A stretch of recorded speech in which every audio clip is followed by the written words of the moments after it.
I'm Greg Owen, motorcyclist and lawyer.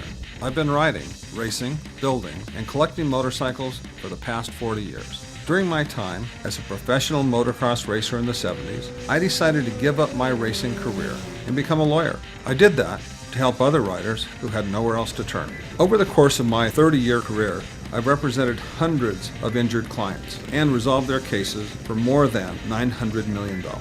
My goal is to tell the history of motorcycling in America, one bike and one rider at a time. I have with me Steve Scott, who's a 2012 Trailblazers inductee into the Hall of Fame. Hey, thanks for talking to us, Steve. It was great to have the honor and be here with such a large group of neat people. How did you first get into motorcycling? Well, my parents were never for motorcycling, so I had to sneak around and do it behind everybody's back. But I managed to hide enough motorcycles from them to have a good time. And later on, they found out I was too old to stop, so they let me go at it. But yeah, I started probably on a Wizard motorcycle back in the early 50s or mid 50s. Boy, I remember those Wizards. Okay, so now they know you're bitten by the bug. What happens next?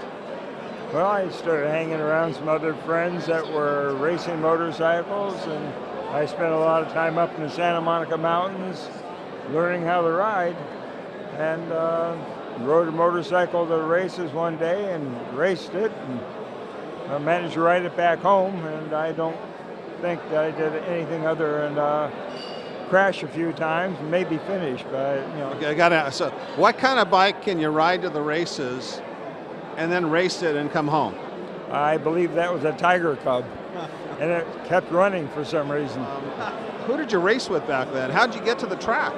Well, friends, I joined the Dirt Diggers, and a friend that was in the Dirt Diggers, Sonny Nutter, gave me a ride to the races and back a couple of times, and I ended up buying an old 52 Plymouth, cutting the back out of it and hiding that from my parents. And at that point in time, I got more and more involved. Got a job at Santa Monica Honda, and it was an education. People around the country don't realize the Santa Monica Mountains, before they turned them into a conservatory, that was an incredible place to ride, wasn't it? Oh, absolutely. Yeah, it'd still be a great place to ride if they didn't have helicopters out there chasing you. That's right. So you're riding your dirt bikes, you're looking at the ocean on one side, you're looking at downtown LA on the other. That really was a treat, wasn't it? Yes, and you could ride up there and go all the way up to Ventura and further, and it was really fun. And now I want to talk about this little bike shop you opened. If you asked me, Steve's Bultaco is the most recognizable name in motorcycling as far as a shop. Yeah, it was Steve's Bultaco, and I think I sold it in '68. Then I ended up manufacturing motorcycle parts, and sold them to motorcycle dealers around, and even manufactured parts for Bultaco to sell through their distributorship.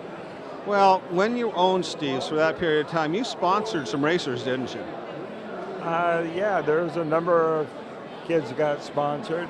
Larry Wilburn, Dudak, John Reagan, Bob Vaca, just a lot of friends. My recollection is that you formed a company called Works Performance, which really revolutionized motorcycle suspension.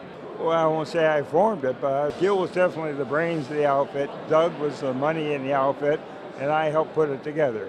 My understanding from Gil's mouth is you were one of the partners. No, I was that, yes. What's your favorite place you ever raced?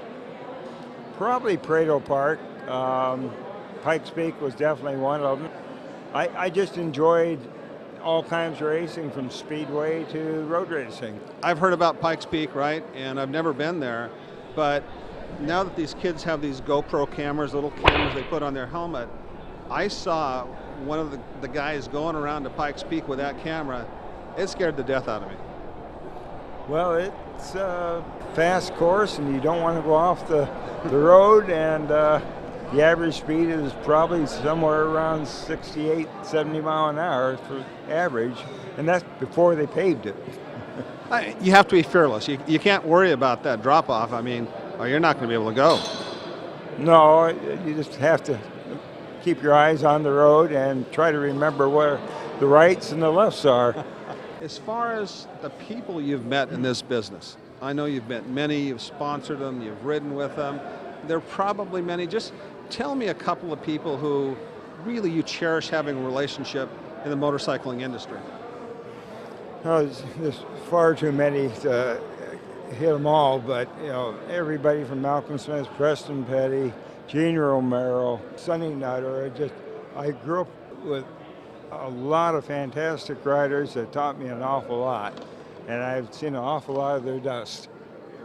So. Well, those are truly golden days, and it's an honor for me to interview you and to talk to you, and I look forward to seeing you on the stage tonight.